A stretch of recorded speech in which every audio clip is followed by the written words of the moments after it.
Ito po, God's promises never fail. No? God's promises never fail. Walang pangako mo ang Diyos na hindi niya tinupad. Amen mo ba kayo?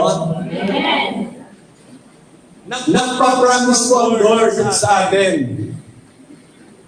Pero tinutupad niya po yan. Kaya nga po, walang pangako ang Diyos na hindi niya po tinupad. Alam niyo po dito sa Bible, no? Meron pong mahigit more than 7,000 promises of God. Mga pangako na masasabi natin na hindi natin na alam na talagang may mga pangako ang Panginoon. Na nangyayari po, pero hindi natin nalalaman. Yan nangyayari po, na tinutupad niya po talaga. At wala pong pangako ang Diyos na hindi niya tinupad. Naniniwala po ba kayo? Totoo po yan. Dahil hindi po sinungaling ang salita ng Diyos. Amen? Kaya nga po, kung meron tayong mga request, kung meron tayong mga request sa buhay natin na hindi pa sinasagot ni Lord. Kasi pray tayo ng pray eh. Alam ko po, nagpipray po tayong lahat. May hinihingi po tayo sa Kanya, may nire-request po tayo kay Lord. Pero hindi pa nangyayari. Huwag po kayo mag-alala. Then may tatlo pong kasagutan yan eh. Yes, bibigay ni Lord yan. No? So hindi na kahit na ano pang prayer, hindi bibigay siya. Or wait.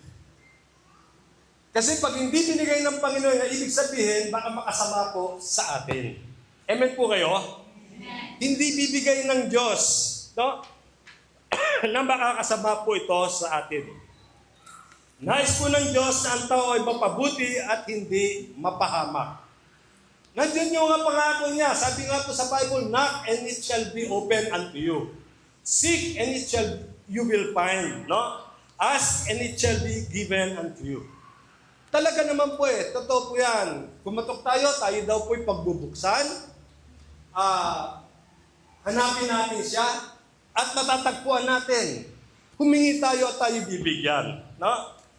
Kaya nga po sa umagang ito, meron po tayong 3 punto sa maraming pangako na binigay ng Diyos, no, na dapat nating alalahanin. So number 1 na po, God promised freedom for His people. Ito po yung pangako niya. Ang palayain ang kanyang bayan, ang palayain ang kanyang mga anak. Pero meron pong dalawang klase ng freedom. Meron daw po 2 kinds of freedom. Ito po yung letter 8 po. Ito po yung literal freedom. Freedom from slavery. At yung pangalawa po, spiritual freedom. Kung nandito kayo ng Sunday, ito po yung mensahe ng Panginoon. Spiritual freedom. Yung literal freedom po, ito po yung freedom from slavery, kalayaan sa pagkaalipin. Yung physical na inaalipin po, ito po yung freedom from slavery. Pero yung spiritual freedom naman po, ito naman daw po yung freedom from slavery of sin. Kalayaan sa pagkaalipin ng kasalanan. Hindi na po literal to. No, hindi na physical. Spiritual na po yan. Kaya nga po, it is slavery. No? Freedom from slavery. Freedom from slavery of sin. Ano ba yung slavery? Slavery daw po is the state of a person who is owned by another human being, treated as property and forced to labor without their consent. No? Kalagayan daw, ito daw po yung, ang isa palang alipin, ang slavery po alipin. Ang isa palang alipin, ito po ang kalagayan ng tao o ng alipin. Pag ikaw naging alipin, parang may-ari ka na. Halimbawa, nakabili ka. Kasi sa unang panahon, binibili po yung tao. No? Kapag nabili na sila, slave ka na. Property ka na nila. Ay, ito po yung freedom na sinasabi. Kalayaan sa pagkaalipin. Amen po ba? Nakakuha niyo po yung pagkaalipin natin. No? Ito po yung physical. Kaya sabi nga po, typically involves compulsory work with the slave's location of work and residence dictated by the party that holds them in bondage. No? Ito po yung isang pagiging isang alipin na. Talagang nado na po. Kahit anong mangyari, alipin ka na niya. Dahil property ka na niya. Amen? Sarili ka na niya. Ayan po yung literal freedom. No? Freedom from slavery. Kalayaan sa pagkaalipin. Alam niyo po, yung promise ni Lord, no? God's freedom for His people, dito po sa Old Testament, talagang ang mga Israelita po ay naging alipin ng Ehipto o Ehipsyo, ng Egypt. At nakita ng Lord yon. No? Nakita ng Lord. Sabi nga po sa Exodus 3:7, the Lord said, I have indeed seen the misery of my people in Egypt. I have heard them crying out because of their slave drivers, and I am concerned about their suffering. At sabi po sa verse 10, so now, go. I am sending you to Pharaoh to bring my people, the Israelites, out of Egypt. Bakit po kaya naging concern si God sa Israel? No? Sabi niya nga po, nakita kong labis na pinahirapan ng mga Ehipsyo ang aking bayan. Alam ko ang hirap na kanilang tinitiis at naririnig ko ang kanilang pagdaig. No? Kaya nga po, ayaw ng Diyos na makitang nahihirapan ang kanyang bayan o ang kanyang mga anak. Anong ginawa niya po? Inutusan niya si Moses. Kaya sabi niya, kaya papupuntahin kita sa Paraon, sabi ni Moses, upang ilabas mo sa Ehipto ang aking bayang Israel. So bakit po naging concern?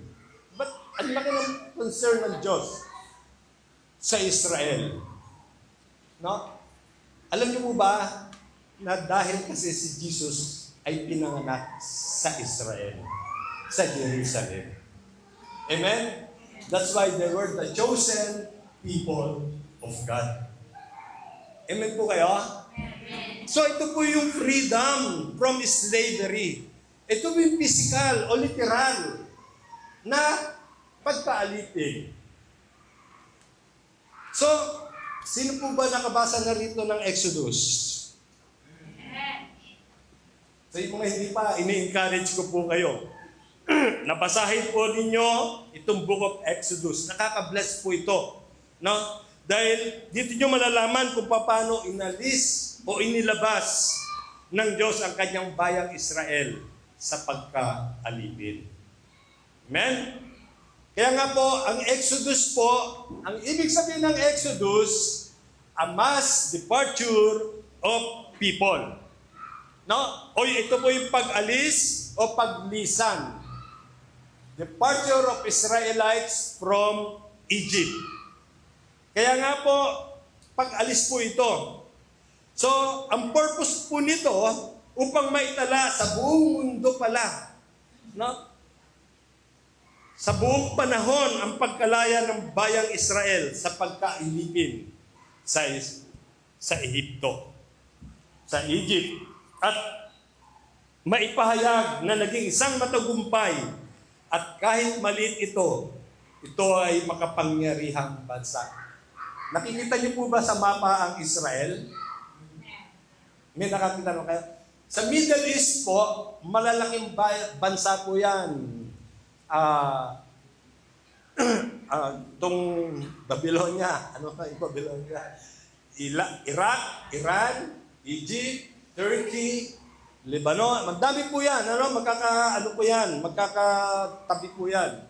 Pero sa gitna po na doon yung Israel. Napakaliit lang pong bayan o bansa. Small but terrible. Ano po? Ang liit na bansa pero hindi kayang talunin ng mga around ng nado sa Middle East na yun. Bakit po? They were the chosen people of God. Kaya nga po, ito po yung ang message po natin, isa lang po ito sa mga pangako ng Diyos na kanyang tinupad. Ano po? To get the people or to bring out His people out from slavery. Talagang alisin niya. Dahil nakita niya na naghihirap na No? Alam niyo po, para malaman niyo, daming tanong kasi rito Bakit napunta doon? Ilang taon siya? Gaano kadala?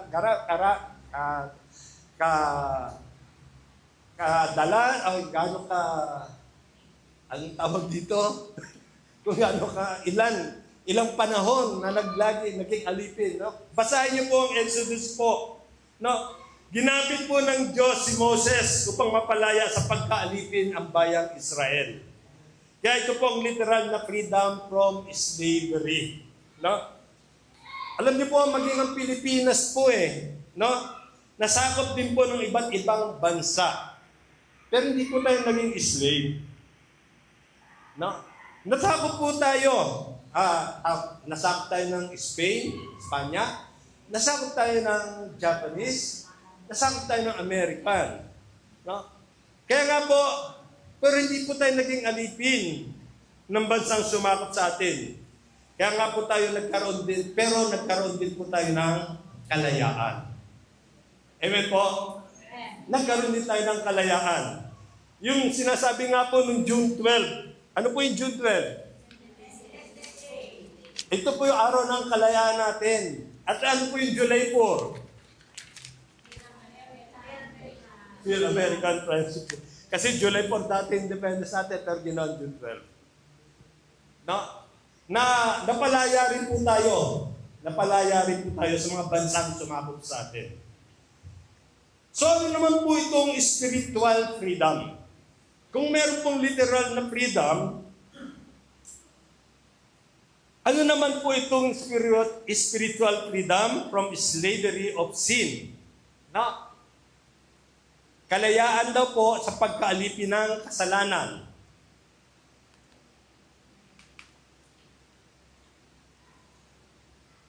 Sana ba? Ito pala yung Exodus na spiritual freedom. Ang tao po, magmula ng isilang, spiritual freedom po. Freedom from slavery of sin. Kalayaan sa pagkaalipin ng kasalanan. Naniniwala po ba kayo na ang tao magmula ng isilang ay may kaakibat ng kasalanan? Amen. Ito po yung sinasabi nating sinful nature. Ito po yung sinful nature. Ito po yung kasalanan natin na namana kay Eva at Adan. Kaya ang tao, hanggat hindi nalalaman ang katotohanan, siya ay alipin pa ng kasalanan. Kasi hindi niya pa alam yung katotohanan talaga. No? Kung alipin tayo ng kasalanan, kung ang tao ay alipin ng kasalanan, sino ang nagmay-ari nito?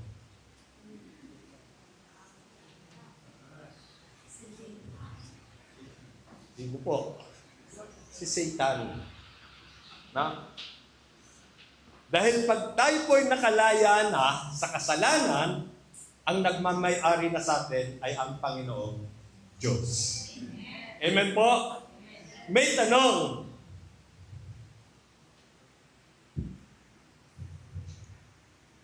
Gusto niyo po bang makalaya? Amen. Kaya nga po, sabi sa Romans 3:10, as it is written, there is no one righteous, not even one. Alam niyo po, ito po yung sinasabi nating kasalanan, kalayaan ng kasalanan. Dahil ang tao po ay likas na sa kanya ang kasalanan. Kaya kailangan, wag po tayo maging alipin ng kasalanan. Alam natin, sabi nga po, it is written, no? There is no one righteous, not even one. Nung pinanganak po tayo, no? Ayun, thank you. Naisip po na ako pag mainit. Hallelujah. Kaya sabi po sa Romans 3:23, ang lahat daw po ay nagkasala at walang sino mang nakaabot sa kaluwalhatian ng Diyos. Amen? Kaya nga po, kapag ang isang tao ay hindi ko pala lubusang nakakilala sa katotohanan, ang tao pong ito ay isa pang alipin ng kasalanan. Nais po ba natin maging alipin pa tayo ng kasalanan? Walang pakontinuasyon. Nais po ba maging alipin pa ng kasalanan? Ayaw po natin, di ba?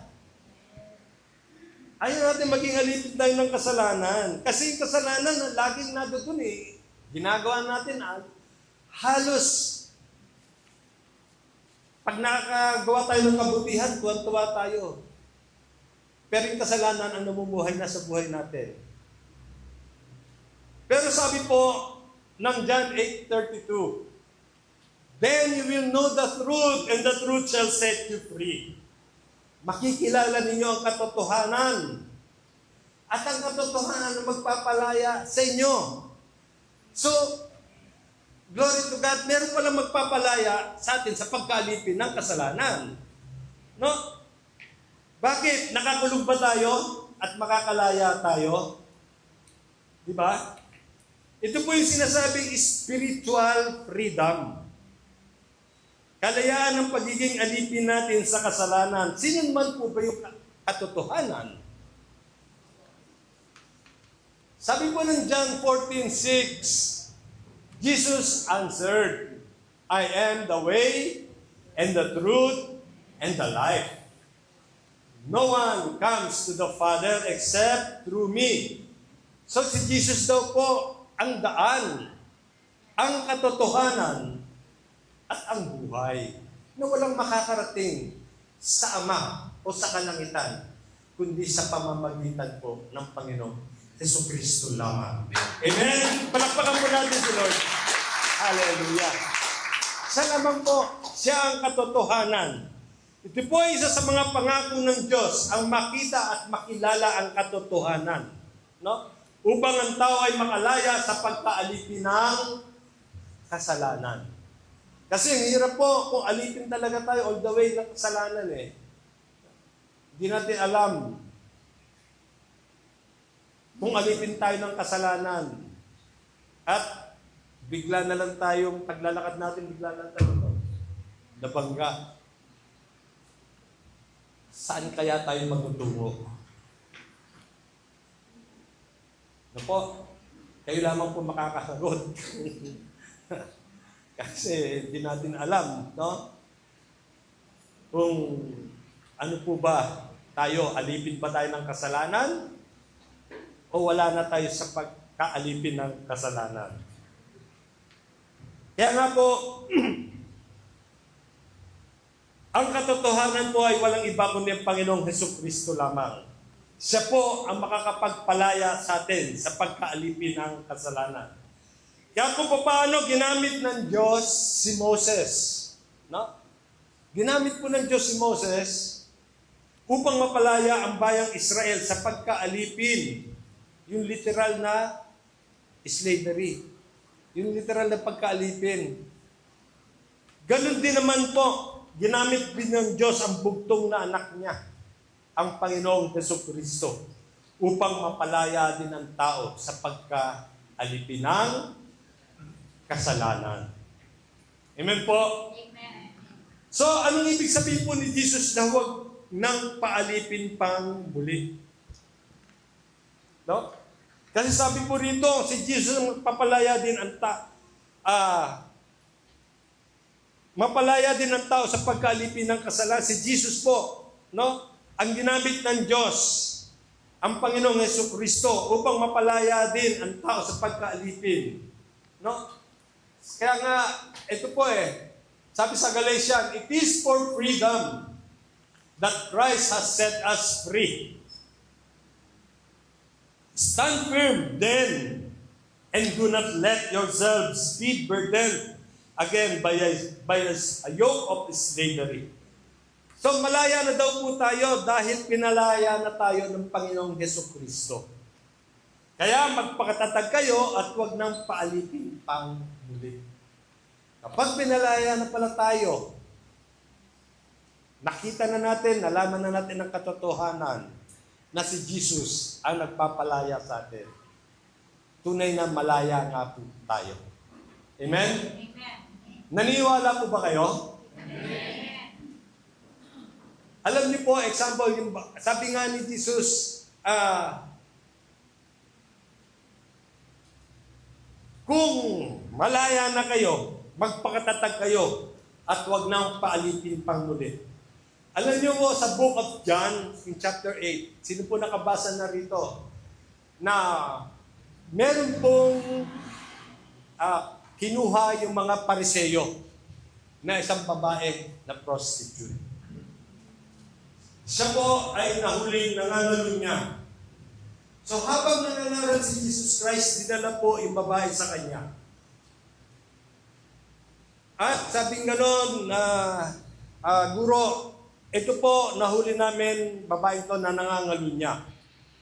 Kasi po, ang kaugalian noon dito sa Israel, na kapag nahuli ang babae sa pangangalo niya, papatayin po siya sa pamagitan ng pagbato. No, death by stone. So, babatuin talaga.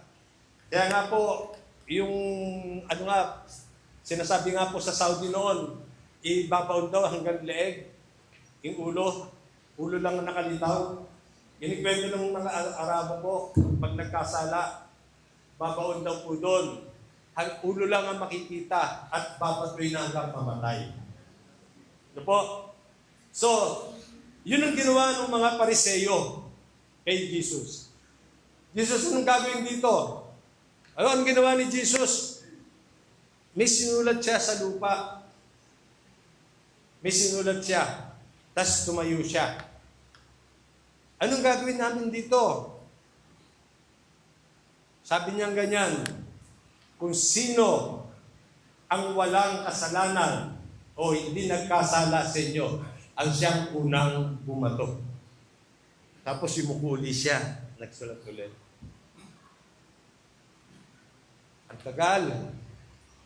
Kaya sabi po rito sa John chapter 8 verse 10 to 11, tumayo si Jesus at tinanong ang babae, nasaan sila?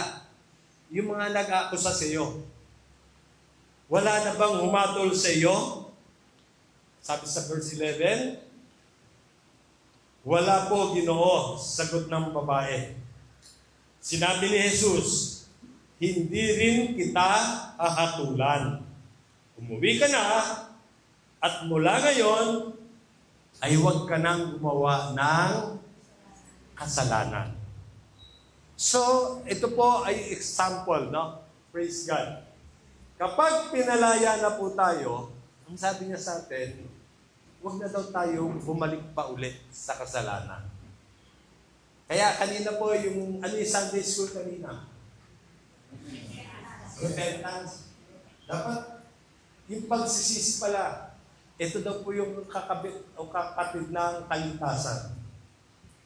Yung pagsisisi.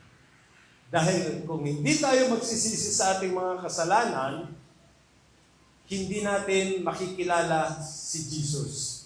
Dahil hindi natin makita ang katotohanan. Kapag nagsisi tayo sa mga kasalanan po natin, nadoon na po at makikilala natin ng lubusan ang Panginoong Jesucristo. Kaya nga po, tanging ang Panginoong Jesucristo lamang po ang makapagpapalaya sa atin sa kasalanan. Pagkaalipin ng kasalanan. Kaya wag na po tayo magpaalipin pa sa kasalanan. Amen ba? Wag na. Yung mga tumanggap na kay Lord dito, yung mga naging Kristiyano na, wag na po tayo bumalik pa sa pagkakasala. Kaya nga, kasi sabi po rito, sabi sa John 8:36, so if the Son sets you free, you will be free indeed. Kapag ang anak ang magpapalaya sa inyo, kayo nga'y magiging tunay na malaya na. Alam niyo po, napakaganda ng preaching nung Sunday. Ito po yung spiritual freedom. Amen? Kaya nga po, marahil, sabi ko tamang-tama to, message ko rin to nung Sunday na papakinggan ko si Pastor. No, ang ganda ng pagkaan niya. Pero ito po talaga, na talagang gusto lang ni Lord na maunawaan natin. Ano ba yung freedom from slavery of sin? No? Yung kalayaan natin sa pagkaalipin ng kasalanan. Kaya nga po, kung ang anak ang magpapalaya daw sa atin, tayo nga ay tunay na malaya na. Amen po ba? Amen. Nais po ba natin maging malaya na? Amen. Amen. So, praise God. At sabi po sa pangalawa ng pangako ng Lord, God promised to have His people a better living. No? Pangako din ng Diyos na nais niyang mamuhay ng sagana ang kanyang mga anak. Ayaw po ng Diyos na makita niyang naghihirap ang kanyang bayan o kanyang mga anak. Amen po ba? Amen. Naniniwala po ba kayo na tayo pong lahat ay mga anak ng Diyos? Amen. Amen? Mamaya po malalaman na bakit tayo naging anak ng Diyos, no? May pangako po ang Diyos na bibigyan niya ng magandang buhay ang kanyang mga anak, ang kanyang bayan. Dahil sabi po sa Deuteronomy 8, verse 6 to 10, kaya matakot kayo sa Kanya at sundin ang Kanyang mga utos, sapagkat kayo'y dadalhin niya sa isang mainam na lupain. Lupaing sagana sa tubig, maraming batis at bukal na umaagos sa mga burol at mga kapatagan. Ito po yung pangako ng Lord Ang bigyan niya ng maganda, masaganang pamumuhay ang kanyang mga anak. No? At sabi po sa verse 8 and 9, sagana rin doon sa trigo, sipada, ubas, igos. Nako, nakalimutan ko. Yung igos na dadalhin ko nga pala ngayon. Naalala ko ngayon. Hindi pinaalala ni April. So, meron pa kasi kaysa ang dami ko na nakain medyo meron pa natitira, bigay ko sana. Bunga ng punong granada, kulibo at pulot. No? At sabi po, saan na ba? Verse 9, doon na hindi kayo magkukulang ng pagkain o anong pangangailangan. Ang mga bato roon ay makukunan ng bakal at makukunan ng mga tanso ang mga burol. Sabi sa verse 10, mabubusog kayo roon at pupurihin ninyo si Yahweh na inyong Diyos dahil sa masaganang lupaing ibinigay niya sa inyo. Amen? Palakpakan nga po natin si Lord. Hallelujah. Ito po yung pangako ng Diyos. Alam niyo po ba na ang pangakong ito ay para sa una Israel? No? Pero naniniwala po ba kayo na ang pangakong ito ay pangako din para sa ating lahat? Amen. Dahil anak din po tayo ng Diyos. Ang kailangan lang ay matakot tayo sa Kanya at sumunod tayo sa Kanyang mga pinag-uutos. Anak din po tayo ng Diyos Kung paano binibless ng Diyos ang Israel, ganon din po tayo na mga anak din niya. Ito po ang pangako ng Diyos at nais ng Diyos ang mabuhay ng masagana ang kanyang mga anak. So hindi lamang po noong Old Testament, no? Maging sa New Testament, nais din po ng Diyos na ipagkaloob ang masaganang pagpapala. Dahil sinabi niya rin po sa Philippians 4:19, "And my God will meet all your needs according to His glorious riches in Christ Jesus."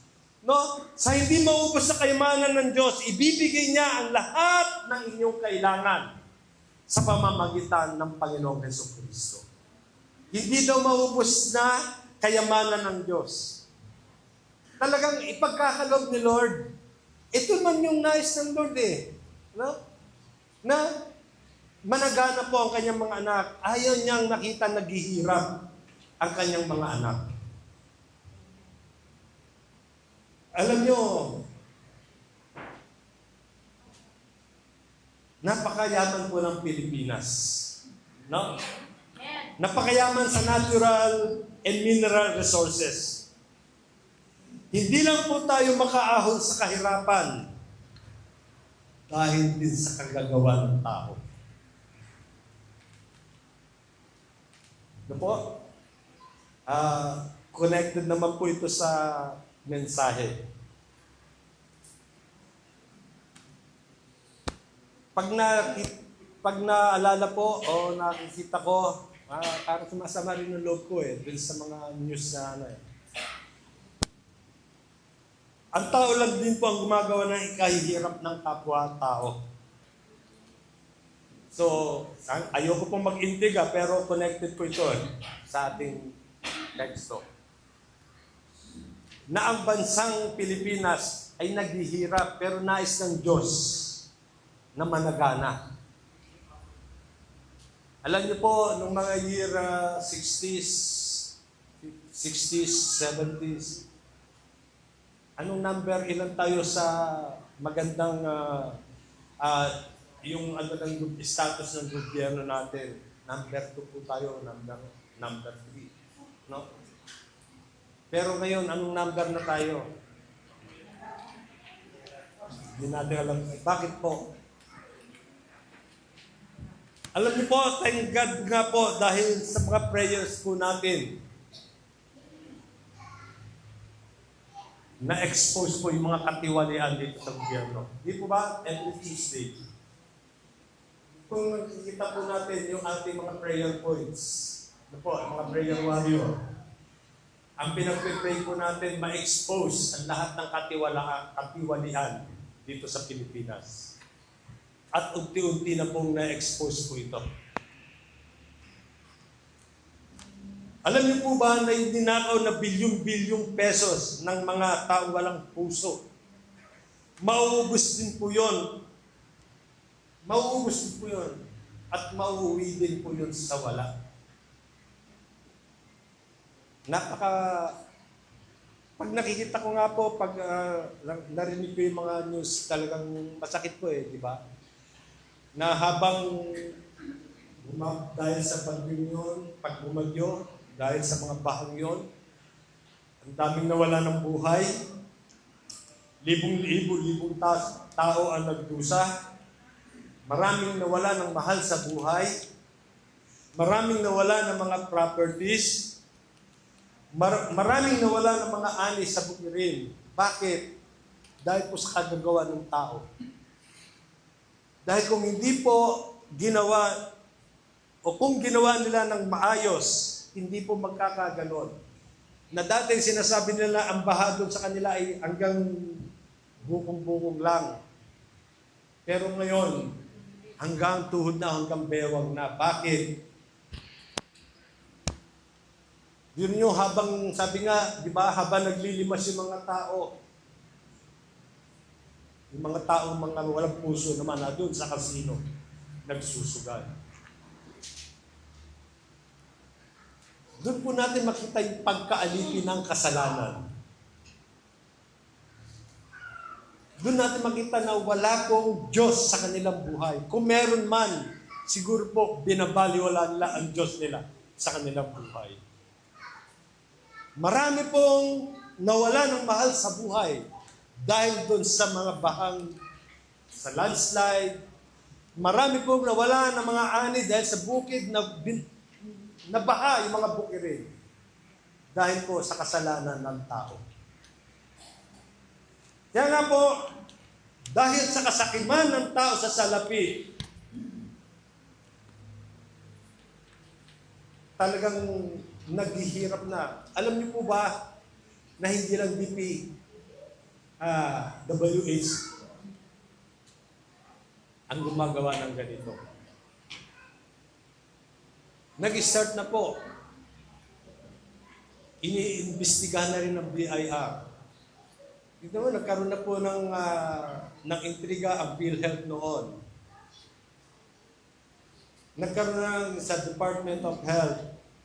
Ang dami na po para kung sakit na cancer ito. Itong kasalanan na ito. Kaya nga naghihirap po tayo dahil po sa kagagawan din ng tao. Kaya nga po, kung ang tao po ay makalaya sa pagkaalipin, so praise God po. Praise God. Makikilala nila ang katotohanan. At ang katotohanan magpapalaya po sa kanila. At kapag sila nakalaya na, o tayong lahat ay nakalaya na, marahil gaganda na po ang bansang Pilipinas. Amen? Palakpakan po natin si Lord. Kaya sabi nga po, sino ba may ayaw ng pera? Lahat po tayo, nais natin na magkapera po tayo. Pero sabi po ng 1 Timothy 6:10, for the love of money is the root of all evil. Some people eager for money have wandered from the faith and pierced themselves with many griefs. So ang pag-ibig daw po sa salapi ay ugat ng lahat ng kasamaan. Dahil sa paghahangad na yumaman, may mga taong nalayo sa kanilang pananampalataya at nasadlak sa maraming kapighatian. Kaya nga po, ang pera kailangan natin, pero yung love of money is the root of all evil. Yung maging mukhang pera ka. Ang pangit na lalakad ka mukhang kang pera. Sa kung tignan, di ba? Ano yung mukha ng pera ngayon?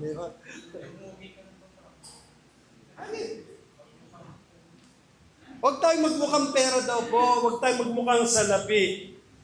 God promised to have His people a better living. Pero huwag naman tayong maging sakim sa kayamanan.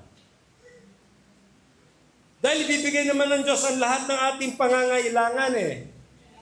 No? Bibigay ng Diyos kung, sabi nga po, mananalig lang po tayo sa Diyos at hingin po natin ang ating mga pangangailangan na may pananampalataya. If you believe, you will receive whatever you ask for in prayer. Kung tayo mo'y maniniwala lang, mananalig tayo, ipagkakaloob ni Lord yan. Ipagkakaloob ni Lord. Amen. Palakpakan natin ang Panginoon. Hallelujah. Dahil kung sino po ang Diyos na nagbibigay ng kasaganahan sa mga Israelita, kung sino po ang Diyos na nagpalaya sa mga Israelita sa pagkaalipin ng kasalanan, ay siya pa rin Diyos natin ngayon, noon at magpakailan pa man. Amen?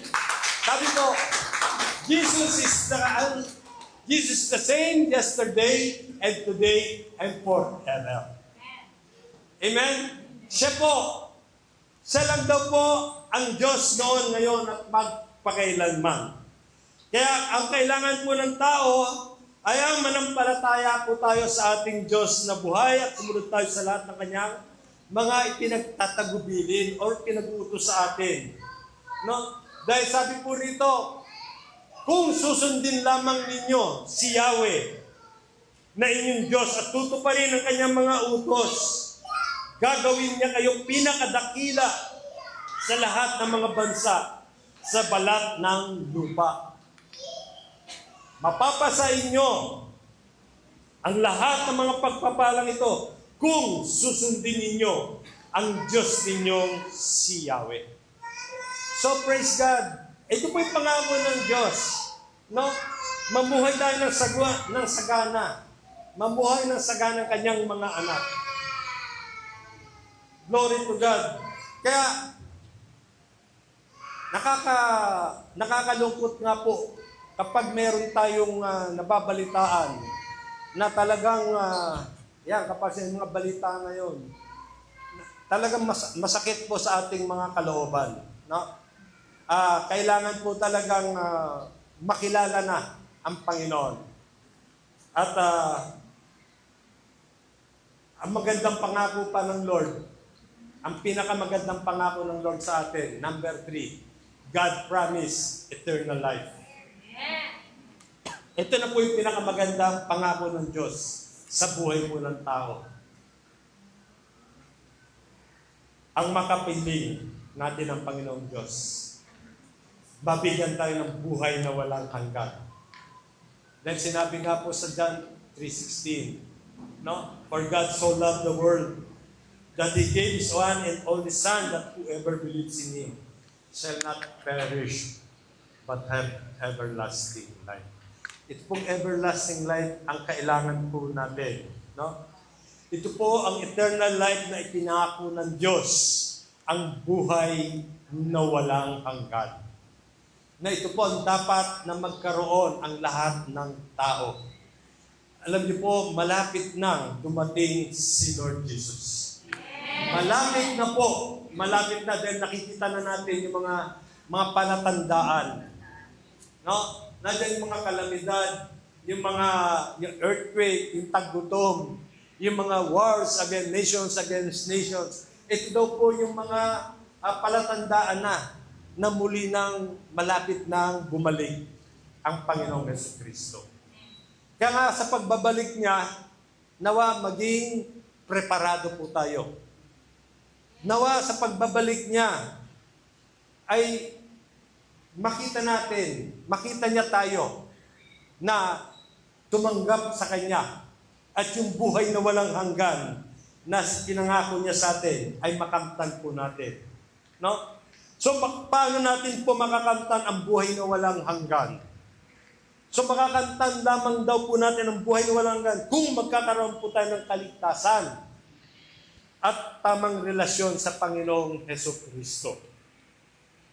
At para tayo magkakaroon ng kaligtasan, ng magandang relasyon, kung tatanggapin at mananalig tayo sa Panginoong Jesus bilang tagapagligtas at Panginoon ng ating buhay.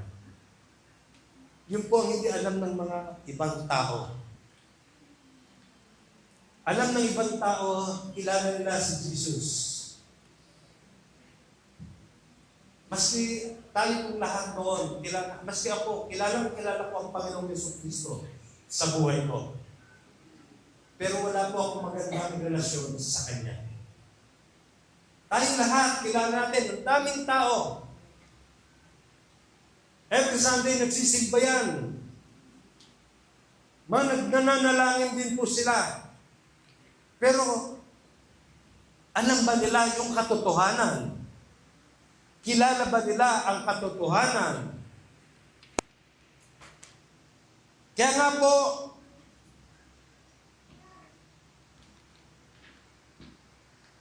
magkakaroon tayo ng kaligtasan kung tatanggapin at mananalig lang po tayo sa Panginoon Jesus bilang tagapagligtas at Panginoon ng buhay natin. Dahil sabi po sa John 1:12 and 13, Yet, to all who receive Him, to those who believe in His name, He gave the right to become children of God. Children, born not on natural descent, nor on human decision, or a husband's will, but born of God. Ano po? Ang lahat daw po ng tumanggap at sumampalataya sa Panginoong Jesucristo ay binigyan niya ng karapatang maging anak ng Diyos. So tayo po bang lahat ay mga anak na ng Diyos? Amen. Kung tinanggap natin si Jesus sa buhay natin. Tayo po ay binigyan ng karapatan na maging anak ng Diyos. Ano po? Nais po ba ninyo na maging anak ng Diyos? Amen. Nais po ba ninyo? Amen.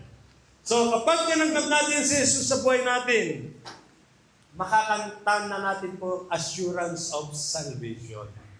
Then sabi po sa Acts 1:4-12, salvation is found in no one else, for there is no other name under heaven given to men by which we must be saved.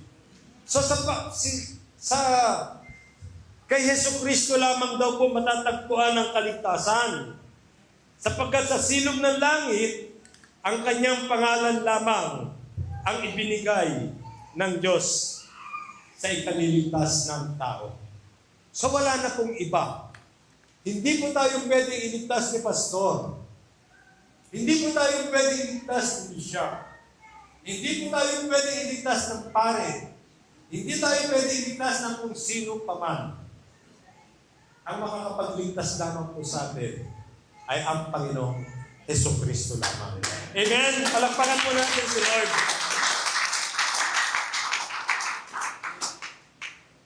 Dahil meron pong promise si Lord May promise po si Lord.